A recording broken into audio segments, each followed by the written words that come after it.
Hello, everyone, and welcome to the Golden Astrologer Podcast. This is Deb McBride, and I am recording this in lovely Escazú, Costa Rica. And it is October 1st, a Sunday in the year 2023. Now, this is kind of mind-blowing that we are already at the end of September, and now October has begun, and we are in the last quarter of the year. And it's just phenomenal to me. So we have to start thinking about what we want to accomplish in the end of this year, because we are rapidly approaching the end of this year. So with this in mind, I am offering a new master class on the 10th of October, which is a Tuesday, called The Energetics of Eclipses. And the reason I'm doing this is it's for a variety of reasons. It's because we are having eclipses, and I want everyone to really understand the meanings of them. You know, I think in our popular culture, the most exposure we get to them is about how they are visible or not from where we live or where we're traveling. And people want to see the phenomenon of the eclipse, but there are energetics to this that each of us experience every 6 months, because they happen every 6 months. This isn't a once in a lifetime, oh, it's an eclipse. Yes, there are times when they do appear in different places, but there are times when they are visible where you live and then not visible there for another 10 years or something. So we want to be very aware of, the energetics of them, because they do stir the pot. And usually there are emotional scenarios that come up during this time that we need to contend with and that we have to acknowledge, because it does bring emotional situations to the table. And sometimes you don't have anything brewing, but you are just really busy and maybe a bit overwhelmed, and the energetics again are what's overwhelming. So we're going to talk all about this stuff, and it's that Tuesday the 10th at 7 p.m. Eastern Daylight Time. It's only $33, and there will be special offers that I give to those who are attending the Eclipse Masterclass. So if you'd like to join me, you can join me through my website, thegoldenastrologer.com. Go to book online and you can scroll down and find that, The Energetics of Eclipses. I've also put it in Instagram stories with a link. And you can also email me, deb@debmcbride.com or info@thegoldenastrologer.com, and I can send you the link. So, multiple ways to join. It will be recorded. You can purchase it after the fact if you're maybe on vacation or something and you don't have time to do this, and you'll do it when you get back. But all of those ways are ways of joining. And like I said, there will be some special announcements, some special deals that I'm going to have at the event. So, join me. In the meantime, we have a week ahead, and we are now, as I said, eclipse ready. We are eclipse ready because that full moon that we had on Friday, which I've been talking about for a while, and I spoke about last week a number of times on Instagram, that full moon opened the eclipse door. And so we will now start to feel these energies and what they will mean for us. And one of the things we'll be discussing in the masterclass is how we process them and how to navigate them, etc., and where are they going to land for you in your life.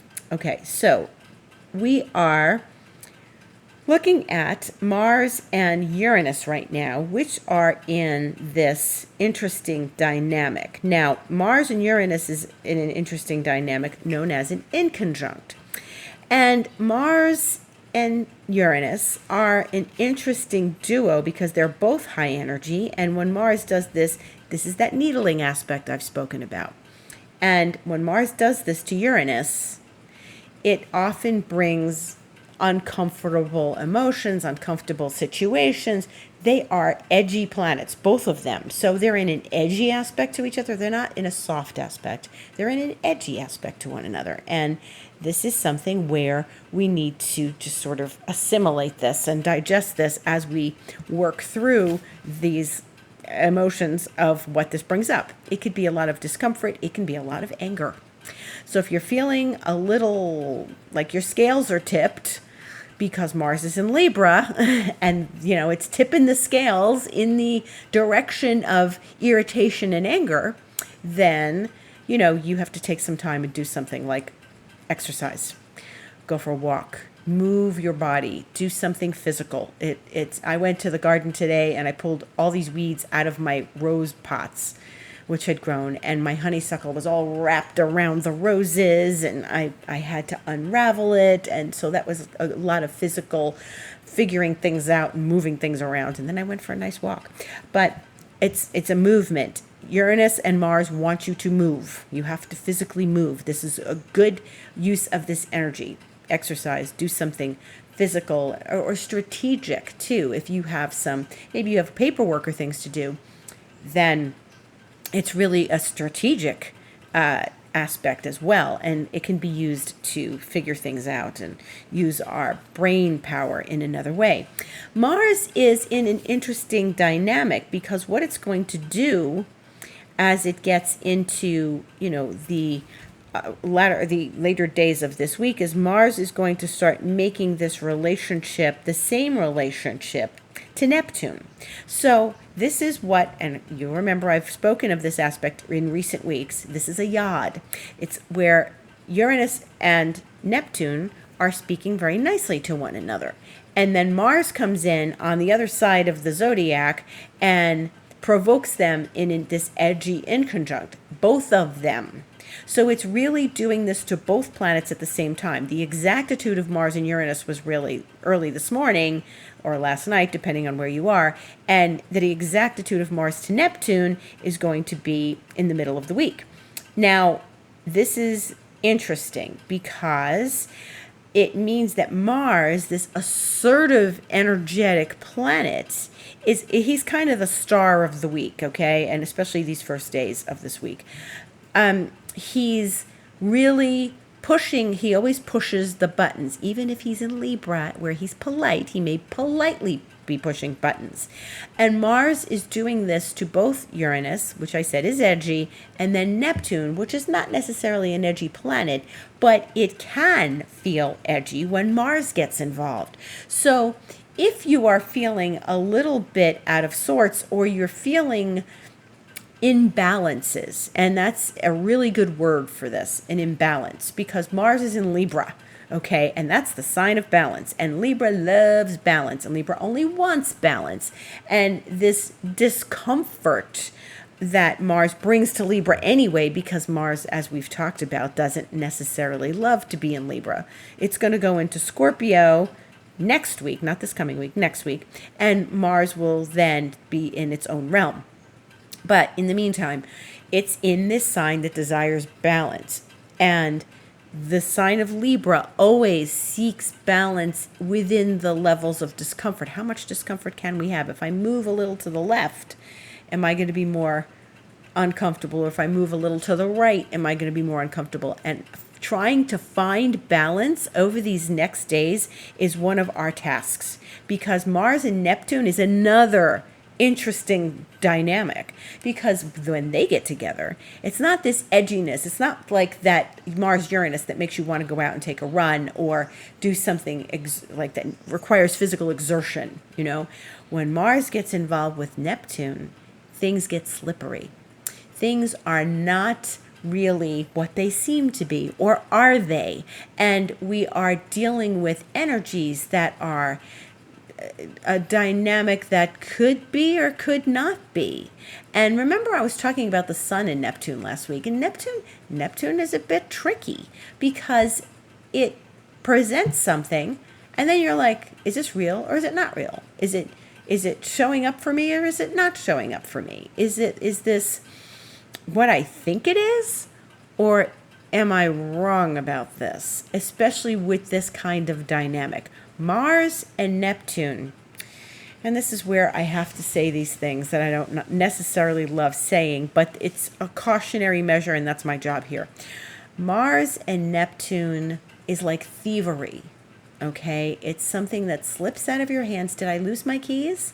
Did I lose my wallet, or was it stolen? Now I have to call my bank and cancel everything, right? Did I lose my wallet, or was it stolen? Did I forget it at home? And to, all of this slipperiness and sleights of hand, it's really a kind of magician aspect. It's an aspect of, it can be magic. And if you're using the Mars energy towards things like magic or towards things that are, and by magic I say, visualization and creativity, and, there's always creativity in magic, and cleverness, but we need to be careful of anything in our life that sounds like too good to be true, or something that doesn't sound as good as we thought it was going to be, or any of that. There's some discomfort with all of this. And this is going forward with Mars and Neptune and Uranus. And then the other thing is that Mars is going to conjunct the South Node. So this is where we start getting into this whole South Node energy, because the nodes are sitting right in between Uranus and Neptune.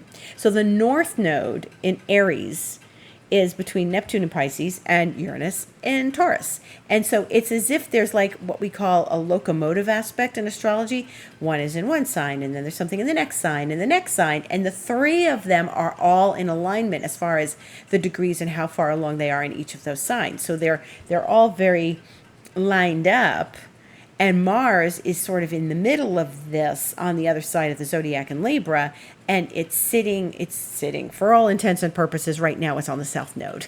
And so Mars is really the star of these next few days, because we're going to feel edgy, we're going to feel agitated, we're going to be antsy, we're going to want to do something, go somewhere, throw some energy around, but Mars to the South Node in Libra,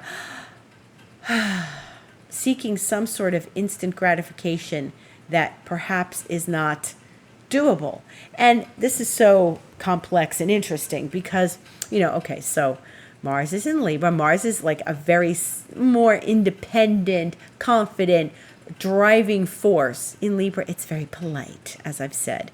But with the South Node is this, it's this energy of sort of a vortex of the things that pull us in that direction we're always thinking about.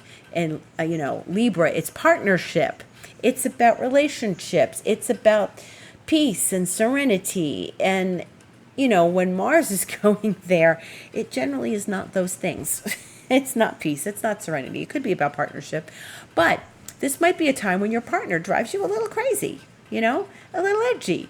Your partner is edgy. You're edgy. Where's the edginess coming from? It's Mars to the South Node. Relationship dynamics are very interesting right now, and we have to pay attention to them, because Mars on the South Node is really about Mars triggering that vortex. And when it sits on the South Node in Libra, opposite its own sign of Aries, it's really it feels a little backwards. But that vortex is like all the things that get us, sucked into those Libran things. I just want peace. I don't want a conflict. I just want peace.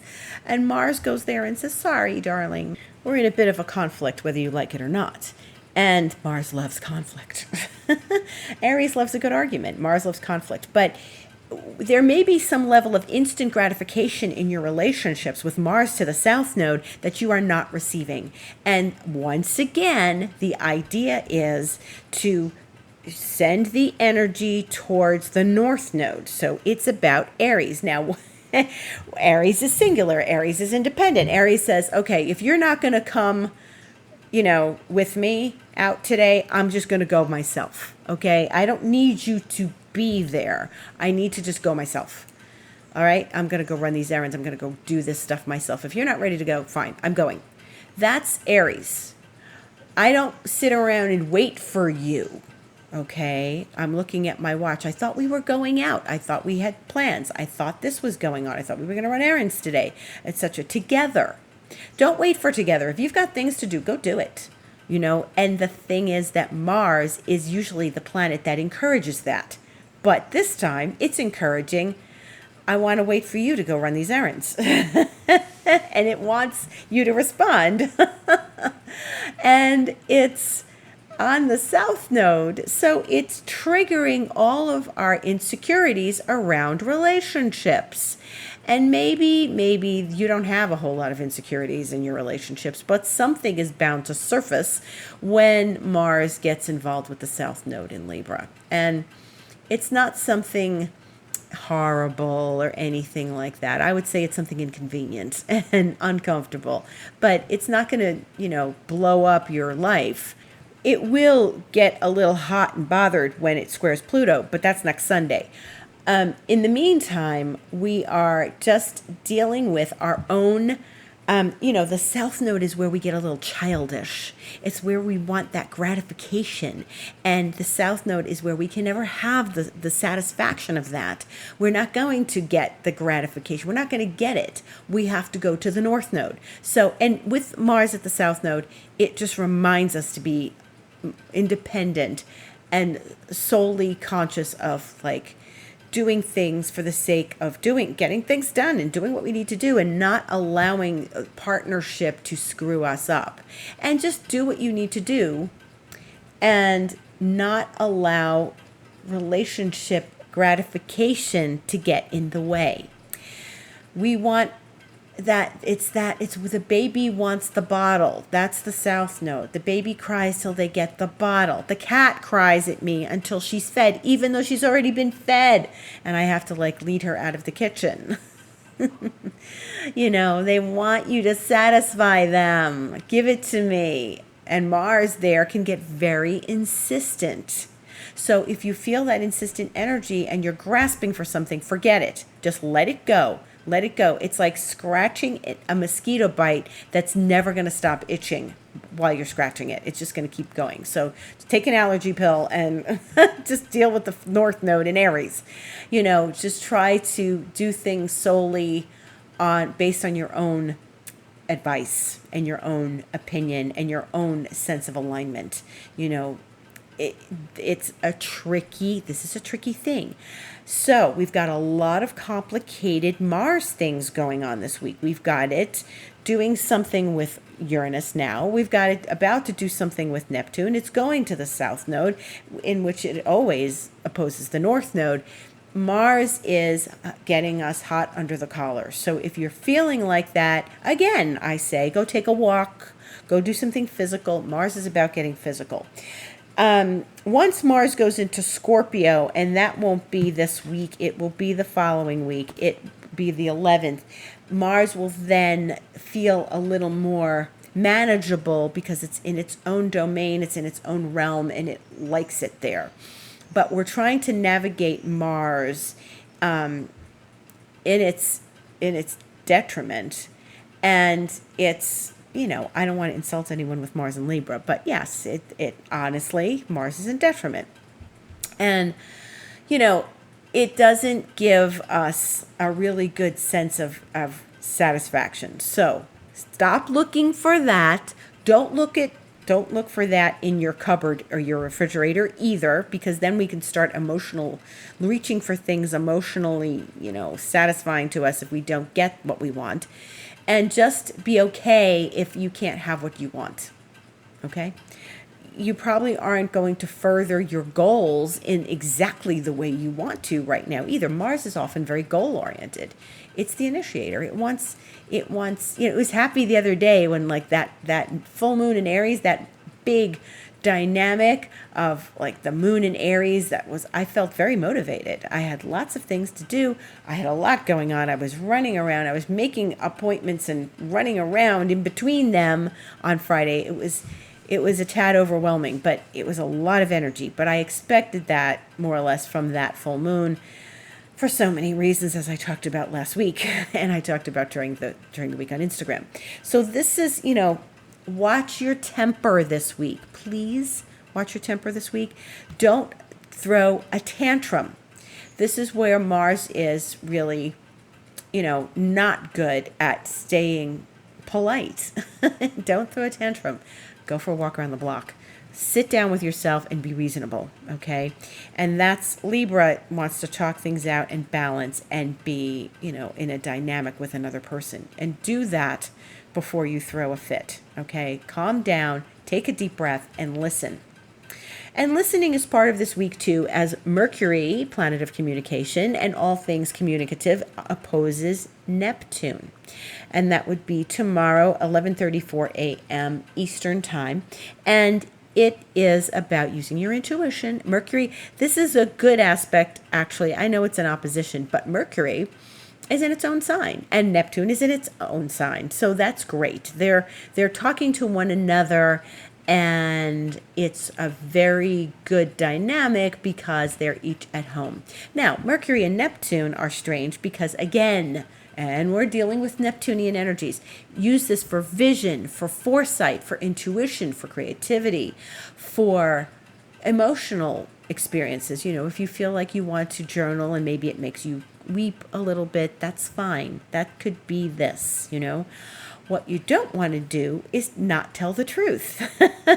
And what you do want to do is listen that other people are telling the truth and that you are certain of that, as opposed to taking it at face value and then realizing that it's not the truth. And later and feeling like a silly person because you have taken someone at their word and it was not the truth.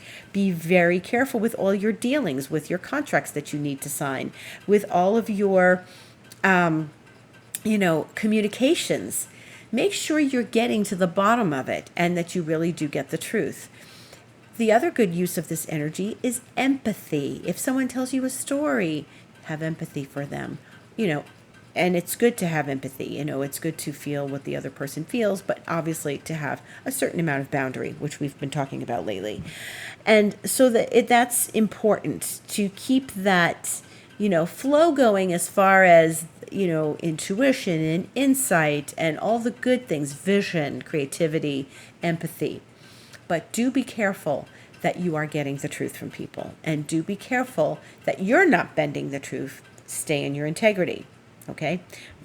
Virgo likes integrity, so it should be relatively not uncomplicated to do that. Then Mercury, so remember what I said. Remember there was this dynamic going on where a planet comes to the end of Virgo, as the sun did not so long ago, and went to make a lovely relationship to Uranus, and then in the meantime it opposes Neptune and then makes a lovely relationship to Pluto. Remember, we had a few planets doing that. So anything at the end of Virgo is doing that.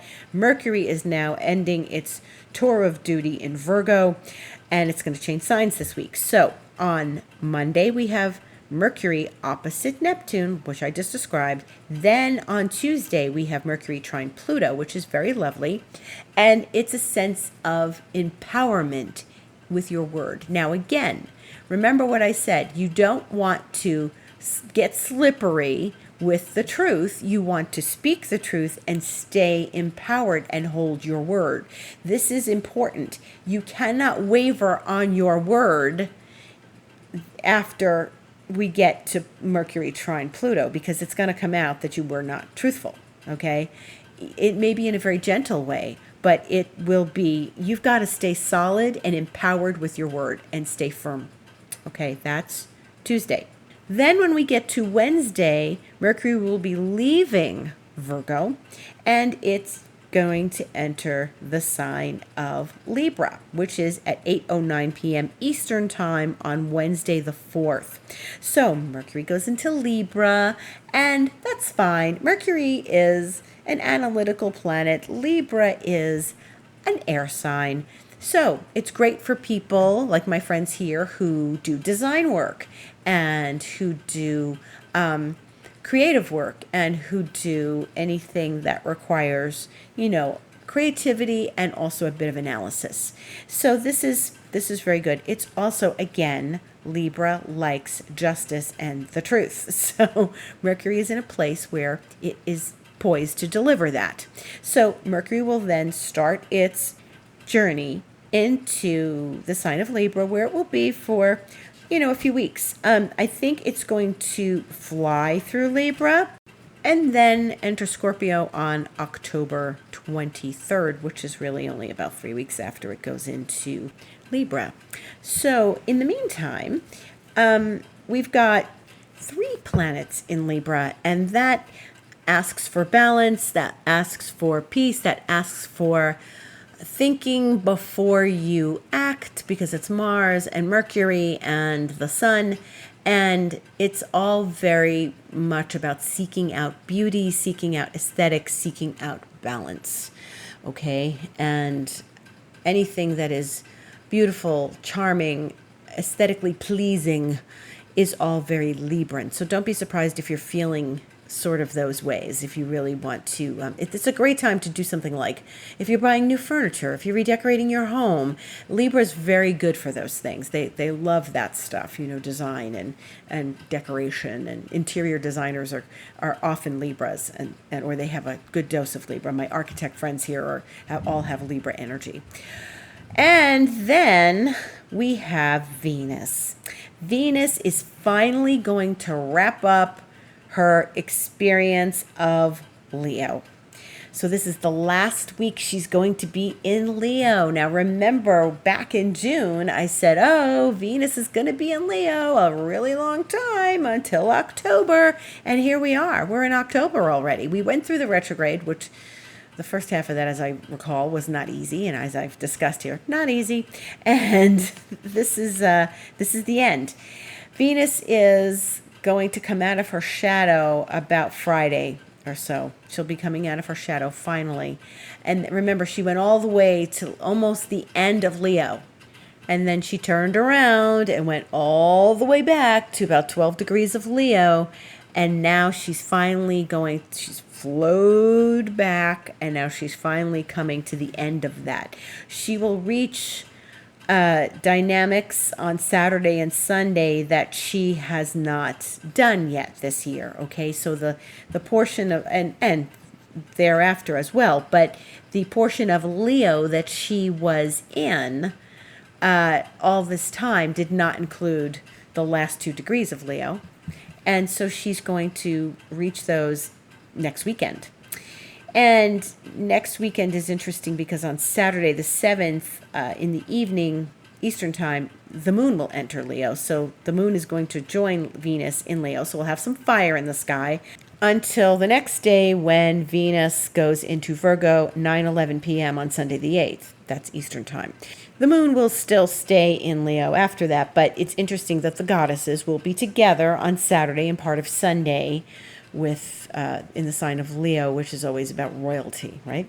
So this is interesting. Venus is finally finishing up. I think there will be a feeling of a certain level of heaviness lifted, a certain level of feeling like any sort of financial woes, relationship woes, any of that is going to come to an end once we get through this last piece of her shadow. And remember what you learned during the Venus retrograde, which started on July 22nd and went till September 4th.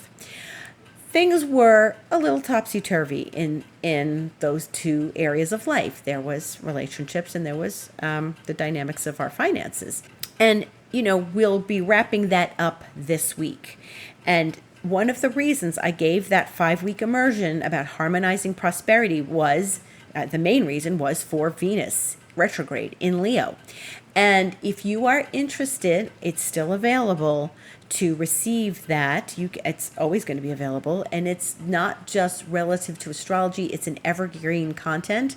It's 5 weeks of learning about boundaries and relationships and money. I talked a lot about money and the dynamics of money, so I highly recommend it, especially as we're still working through this Venus element during this last week. But it's an evergreen content. It will always be available. It's not something specific to the Venus retrograde, but it was a good time to give it. So if you are interested in receiving Harmonizing Prosperity, you can, again, go to my website, thegoldenastrologer.com, go to book online, and you can claim it. And I'll send it to you. And then there's, you can always contact me, deb@debmcbride.com, info@thegoldenastrologer.com to receive it as well. Any case, this is the wind down, and then Venus is going into Virgo. She doesn't love Virgo. It's not her favorite because she's in her fall in Virgo. Detriment is what she is when she's in her, like I said, Mars is in detriment. It's an opposite, it's rulership. Fall is when it's opposite, it's exaltation. A little astrology lesson for you. So Venus is exalted in Pisces. She is going to be in her fall in Virgo. Now, not to offend anyone who has Venus in Virgo, it's just that, we all have something that's not in balance, right? Because it wouldn't be life without it. So there's an interesting, recognition of that. Plenty of people with Venus and Virgo have wonderful long-term marriages and relationships. So fear not. But it is a time of maybe a little bit of examination. So she will go into her favorite sign of Libra later on in a number of weeks. But for now, we're ending that retrograde shadow. We're going past the retrograde shadow for the last couple of degrees of Leo. And then she goes into Virgo, where she probably will feel like she wants to clean house, right? And that's it for this week, pretty much. We are now racing towards that eclipse period. So again, if you're interested, let me know in my masterclass, The Energetics of Eclipses. Otherwise, you can see me on Instagram during the week at The Golden Astrologer. You can find me on this podcast. I'm here on Sundays. And also my website, thegoldenastrologer.com. And I'm on Facebook, The Golden Astrologer, and also Deb McBride, because that's the nature of Facebook. So I wish you a beautiful, beautiful week. Enjoy this last week of Venus in her fire. Enjoy this fiery Mars. And remember to think before you speak and just be gentle with yourself. And I have gratitude for all of you for listening. Much love to all. Have a beautiful week.